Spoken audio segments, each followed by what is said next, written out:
Hello, Isaac here. Welcome back to my YouTube channel. So we're currently in a series providing an overview of Larry Hurtado's book, Destroyer of the Gods, while also adding my own commentary, thoughts, and considerations along the way. So if you're enjoying this content so far, please remember to like, comment, and subscribe. So in the last video, we explored how Christianity was distinctive for being religiously exclusive and ethnically inclusive. But in this video, we're going to explore two other distinctives, its bookish character and its ethical character. So let's begin.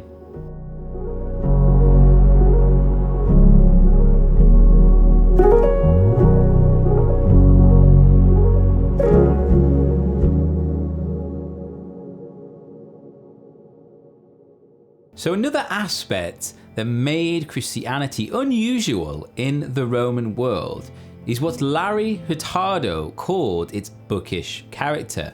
As he writes, "By calling Christianity bookish, I simply assert that reading, writing, copying and dissemination of text had a major place, indeed a prominence in early Christianity that, except for ancient Jewish circles, was unusual for religious groups of the Roman era.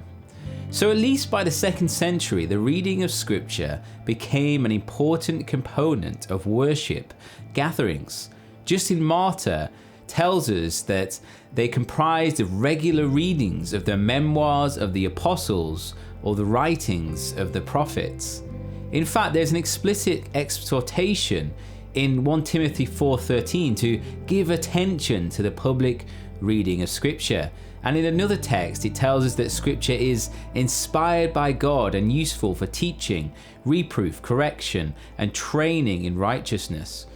Given that reading of texts is a central component of corporate worship, it required that there were copies available in any given circle of early Christians, which led to a concerted effort to copy and disseminate writings within Christian communities.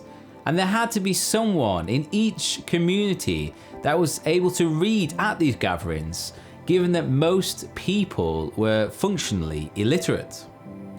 This practice of meeting regularly and reading the scriptures reflected the Jewish matrix, whereby the Hebrew scriptures, especially the Torah, were read in synagogue each week. Josephus tells us that Jews assembled weekly to listen to the law and to obtain a thorough and accurate knowledge of it.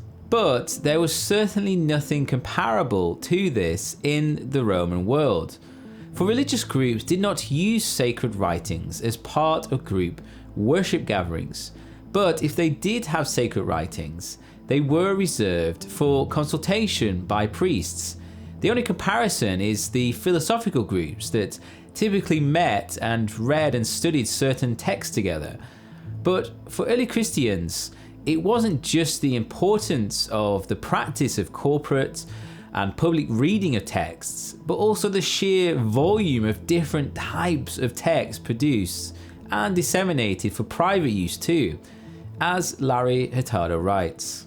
Some espouse what came to be regarded as heretical doctrines, and others refute said doctrines.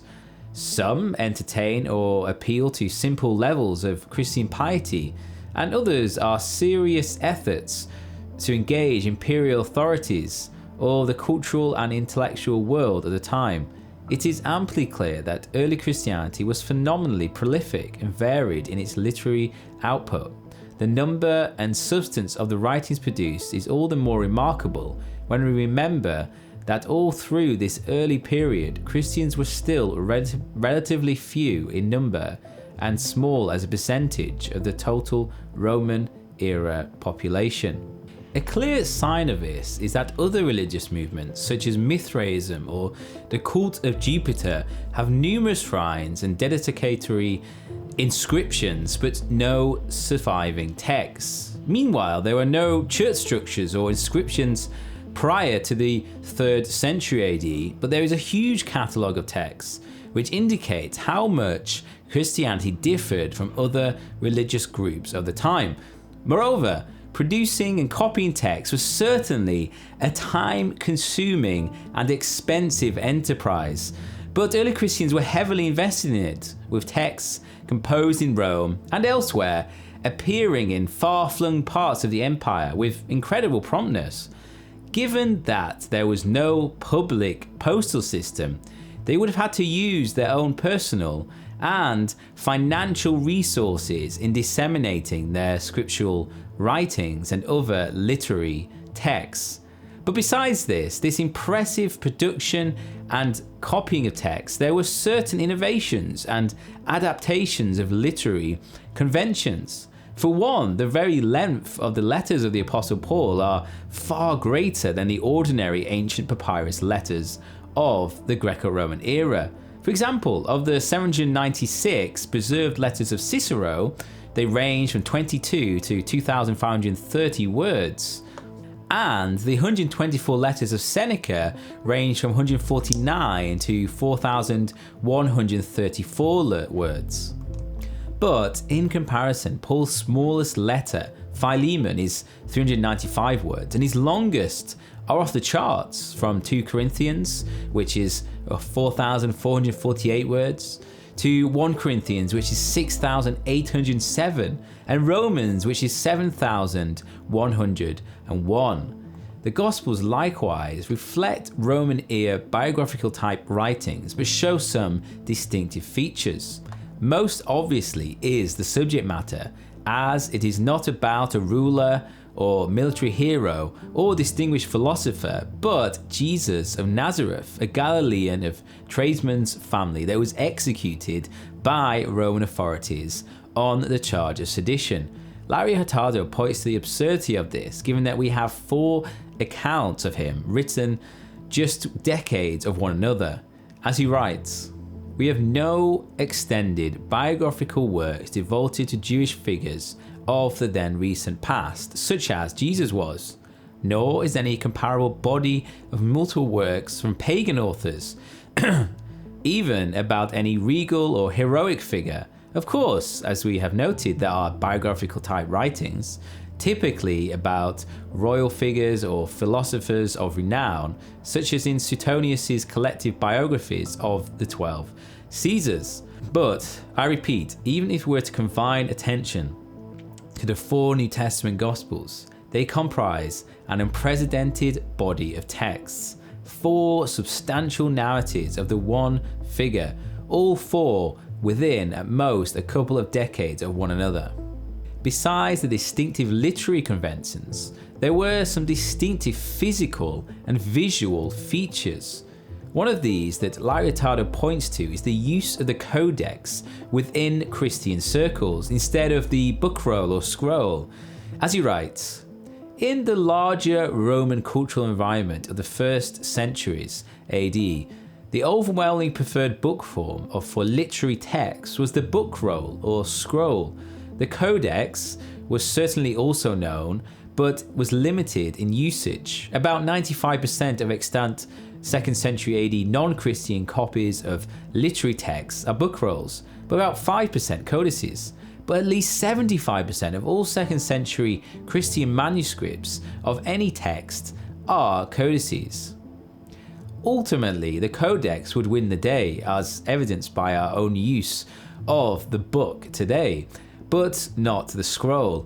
But it's hard to determine what advantage the codex had for early Christians and why it was adopted, but it certainly was an odd and countercultural move that at least distinguished early Christian texts physically. But besides the use of the codex, Christians also developed the book technology in the 2nd and 3rd centuries. It would seem at least that the experimentation with techniques of codex construction was to accommodate a larger body of text into one physical book, so that there was one physical Bible, one catalogue of all sacred writings, including the Old and the New Testament, in one book, and not a series of separate scrolls. So with that, we move on to the next distinctive, which is Christianity's ethical character.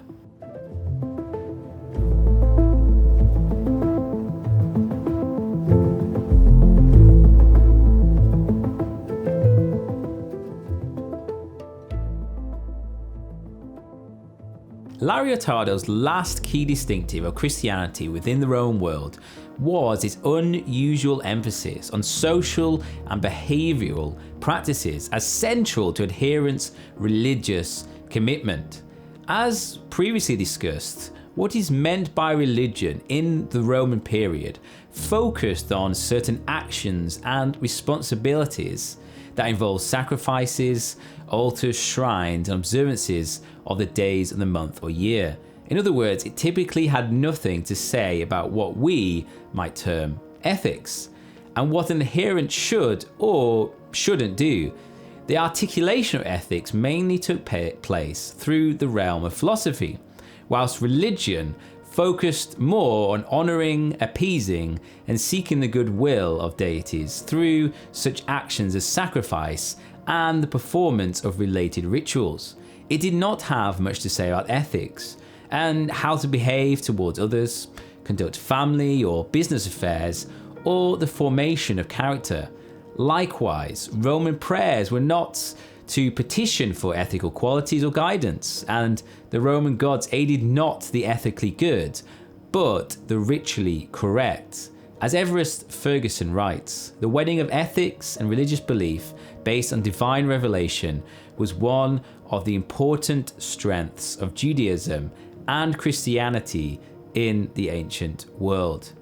Therefore, although the Romans often attributed their success to the maintenance of religion, Roman religion itself did not give a prominent role to ethical teaching, and the gods themselves were not seen as necessarily morally good. Josephus, in his book Against Apion, tells us that the gods simply needed to be appeased from doing evil against humans through sacrifices and the offering of presents or gifts, since they expect some kind of terrible harm if they do not give them their pay. The fact that the Greco-Roman gods often exhibited immoral behaviour became a standard argument against Roman religion itself from Jewish and then Christian apologists. Justin Martyr cites the immoral and shameful activities ascribed to Greco-Roman gods in traditional mythologies, of which Justin argues demons were the actual perpetrators. To strengthen their argument, the Jewish and Christian apologists often drew on the rich philosophical tradition dating back to Plato, who dismissed the poor moral image of the gods in Homer, Hesiod, and other poets. In fact, Plato thought that these poems should be heavily censored if used in the education system, as he was worried that they could have a bad influence on children that grew up to be guardians, that is, the ruling class of cities, as they might consider it permissible to emulate this unethical behaviour of the gods. Therefore, the Jewish and then Christian contribution is to put ethics at the heart of religion, which is in turn grounded in the ethical character of the one God of the biblical tradition. As Carl Richard writes, the Hebrews' great contribution to Western world was ethical monotheism, the belief that the universe was governed by a single just God who had created the universe and who demanded that humans behave justly towards one another. The emphasis on ethics and behavioral responsibilities therefore made Judaism and then Christianity distinctive in the ancient Roman world. But it wasn't just the emphasis on ethical behavior, but the very specifics of its ethics, which were often at odds with the wider Roman world, and set it apart significantly. These specifics, which we shall now explore, include its attitude towards infant exposure, the gladiatorial or spectatorial games, marriage and sex, and the sexual abuse of children. So, let's begin with infant exposure.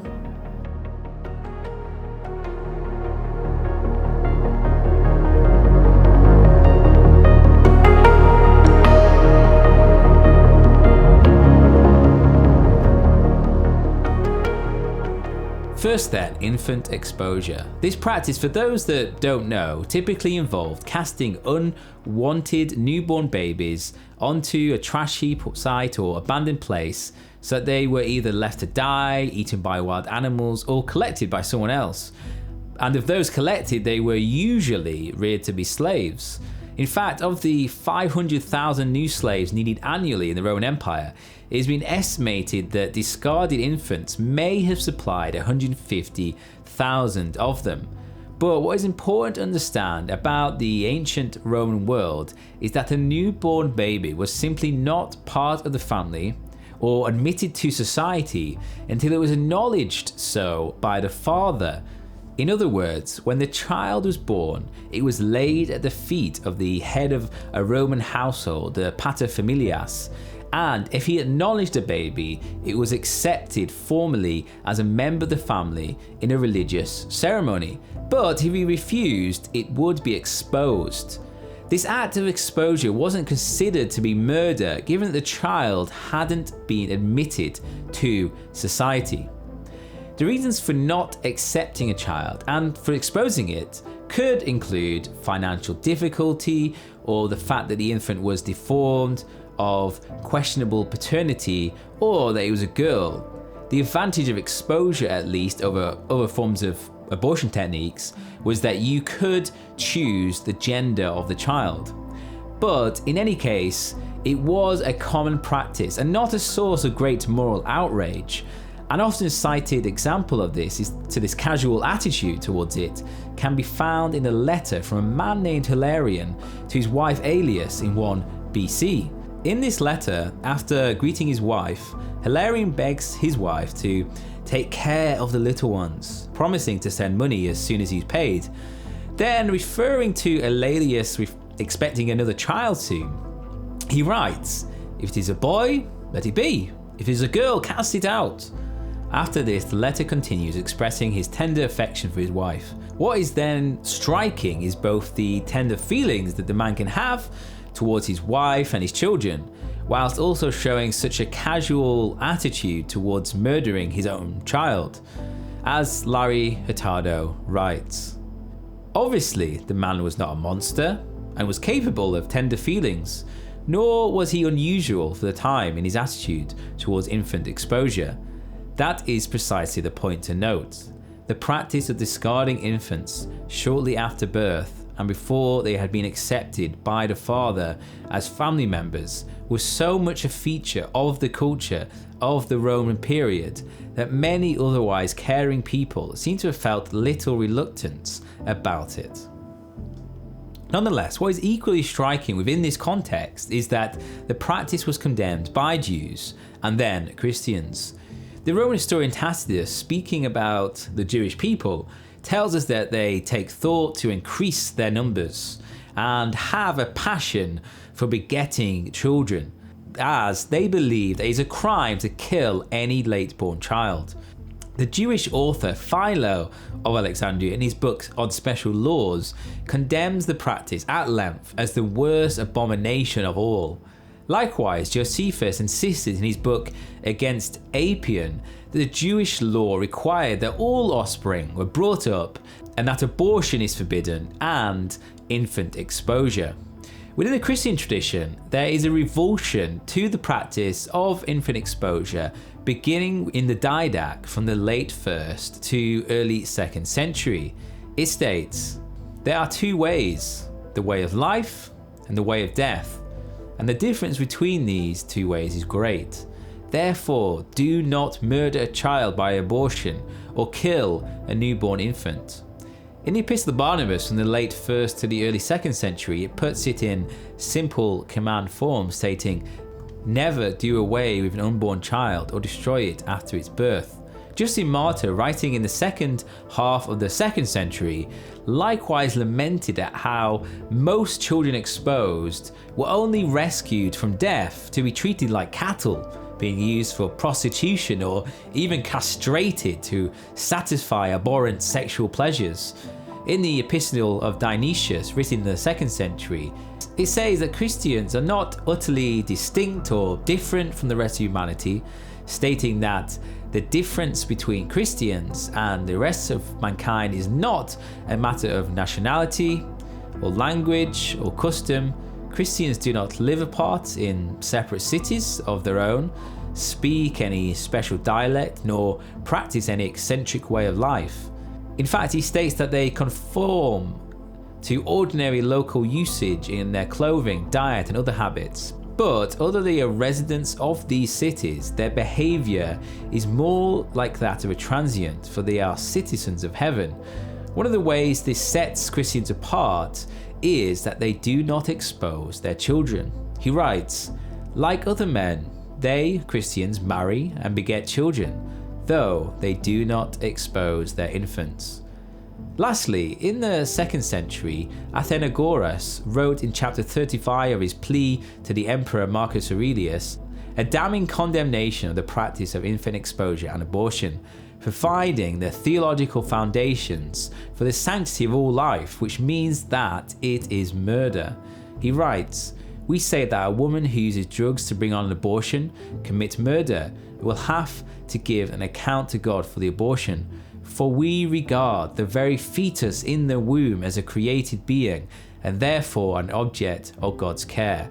And we do not expose an infant, because those who expose them are chargeable with child murder."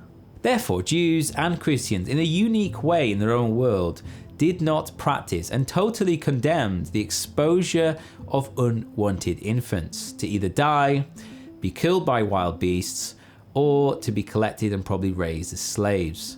Therefore, whether someone could afford to raise a child or not, whether the child was a girl or even deformed, they were brought up as equal members of the household because they were of equal moral worth, given that all human beings are created in the image of God. As Larry Hurtado writes, "So far as we know, the only wide-scale criticism of the practice and the only collective refusal to engage in infant exposure in the first 3 centuries AD was among Jews and then also early Christians. The difference at least seems to be that Greeks and Romans did not consider newly born infants, whether they were healthy or not, as having the same moral status as adults or older children, which was often defended by philosophers and in Roman law. For example, Plato recommended the killing of deformed infants as a legitimate state policy, as it served to create the most ideal and perfect state, made up of only the most physically and mentally superior population. Aristotle believed that it was a necessary practice, as these unwanted children were a burden to families and the state.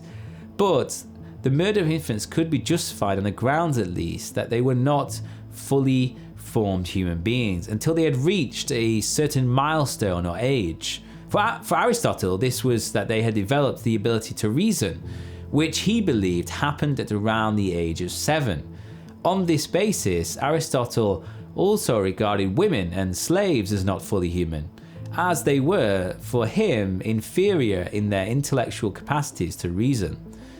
The 12 Tables, the earliest known Roman legal code written in 450 BC, permitted a father to expose any female, deformed infant or weak male. For the Stoic philosopher Seneca, killing an abnormal infant was no different than killing a mad dog, as he writes on Anger 1:15. "Mad dogs we knock on the head, unnatural progeny we destroy. We drown even children at birth who are weakly and abnormal." But this is not to say that the practice was accepted by everyone, as there were lone voices such as the Roman Stoic philosopher of the 1st century AD, Musonius Rufus, who categorically rejects the practices of infanticide, child exposure and abortion as attempts at limiting the number of children in marriage. The basis for this, though, may be different to that of Christians, as there is a class dimension, as he especially urges elite families not to expose their children and to reproduce, as they would produce society with legitimate and socially promising children. But the scope of influence is a lot different too. For while Musonius only directed his teaching to a few dedicated students, Christians affected a wider and more diverse circle of society. Interestingly, the result of the practice of infant exposure among Greeks and Romans led to a major gender imbalance and even a shortage of females. For example, J.C. Russell estimated that there were 131 males per 100 females in the city of Rome, and 140 per 100 females in Italy, Asia Minor, North Africa. But there is a marked difference in Christian communities, where women seem to have outnumbered men, and often quite significantly. Rodney Stark argues that this was due to the prohibition on all forms of infanticide and abortion, as well as the higher number of females converting to the new faith, probably because of their better treatment. As he writes, by prohibiting all forms of infanticide and abortion, Christians removed major causes of the gender imbalance that existed among pagans. Even so, changes in mortality alone probably could not have resulted in Christian women's coming to outnumber Christian men. However, there was a second factor influencing Christian sex ratios. Women were more likely than men to become Christians. This, combined with the reduction in female mortality, could have caused a surplus of women in the Christian subcultures. Besides not practicing infant exposure themselves, Christians demonstrated their commitment to protecting infants by adopting abandoned or exposed children and raising them as their own. In fact, Tertullian tells us that Christians sought out the tiny bodies of newborn babies from the refuge and dung heaps and raised them as their own, or tended to them before they had died and gave them a decent burial. By the 4th century, there were also new institutions established by Christians to care for abandoned infants, such as orphanages and foundling hospitals. Okay, that is it for infant exposure. Next, we're going to look at the Christian condemnation of the gladiatorial and spectatorial games in the Roman world.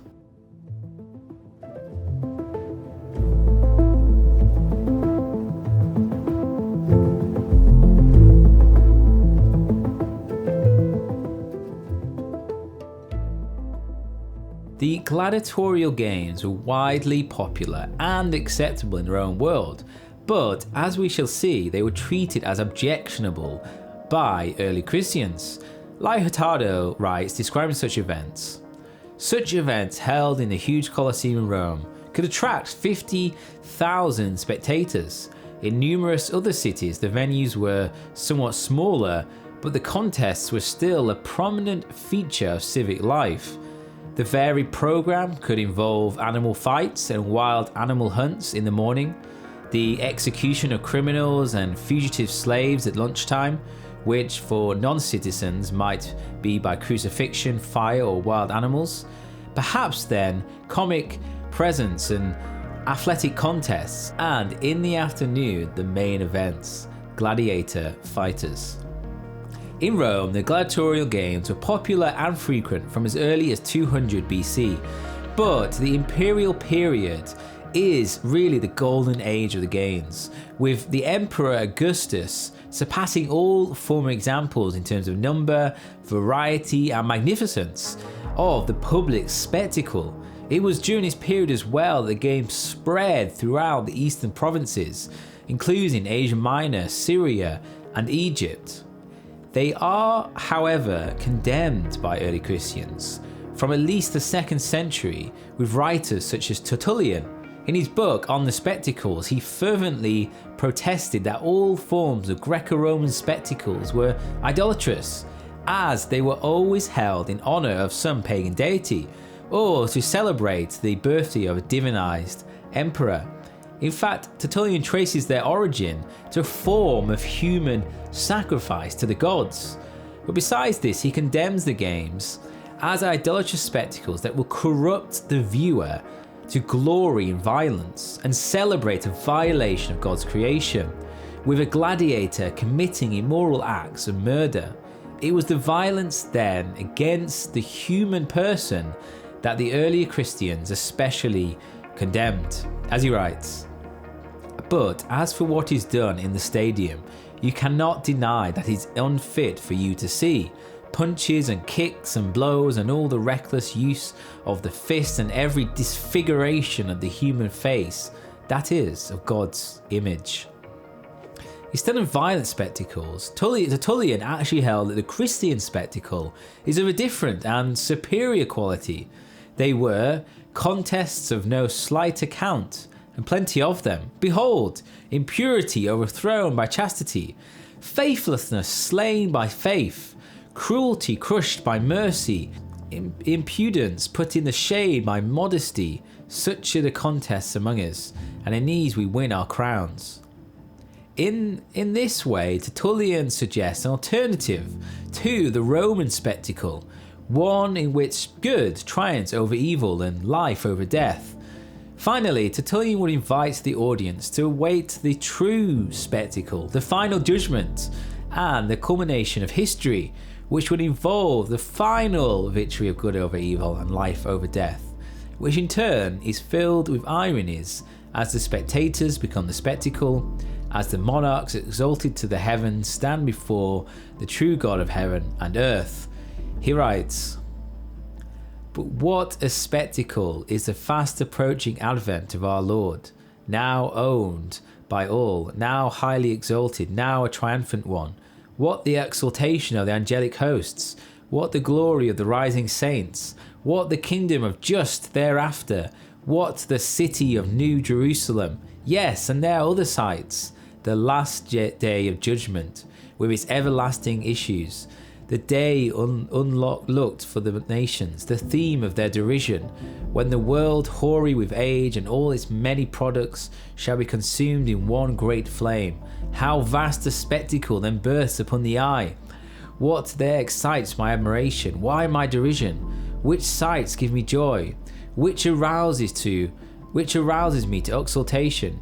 As I see some illustrious monarchs whose reception into the heavens was publicly announced, groaning now in the lowest darkness with great Jove himself, and those too who bore witness of their exaltation, governors of provinces too, who persecuted the Christian name in fires more fierce than those which in the days of their price they raged against the followers of Christ." Now this can seem somewhat striking, especially the glee and gratification expressed towards suffering, given that he saw such spectacles as evil, but the difference is that this is the guilty being punished, which hasn't approached its time and place yet. And these imaginations, at least, for Christians provided hope as they faced persecutions and were put to death unjustly. Likewise, the 2nd century Greek apologists such as Athenagoras of Athens and Theophilus of Antioch also protested to watching the gladiatorial games, because attending them meant witnessing murder. Athenagoras of Athens, in his plea for the Christians, responds to Greco-Roman myths about Christians, that they are in fact cannibals, probably based on a misunderstanding of the Eucharist, responding that they are even forbidden so much as to watch the spectacle of death in the gladiatorial games, or even to abort or expose infants for that matter, so they could hardly approve of any forms of murder such as cannibalism. As he writes, "But we, deeming that to see a man put to death is much the same as killing him, have abjured such spectacles. How then, when we do not even look on, lest we should contract guilt and pollution, can we put people to death?" Cyprian of Carthage, in his epistle to Donatus, writes that the gladiatorial games are prepared, that blood may gladden the lust of cruel eyes. For them at least there seems to be a participatory nature vision that entails that someone is implicated in the violence by watching it. In other words, sight is not passive. In fact, it works to affect the spectator, fostering them a violent nature. This influence of Christianity would eventually lead to the gladiatorial games being officially abolished by the Emperor Honorius in 404 AD. Okay, that's it for this video. Thank you for watching. So in the next episode, we're going to continue exploring some of these ethical distinctives of early Christians. And this will include their views on sex and marriage, the sexual abuse of children, and the transformation of the Roman household code. So, If you're enjoying this series, please remember to like and subscribe to be notified of future content. Plus, if you do have any thoughts or any questions, do comment below. I'd love to hear what you have to say. So, thanks again for watching, and I'll see you next time. Bye!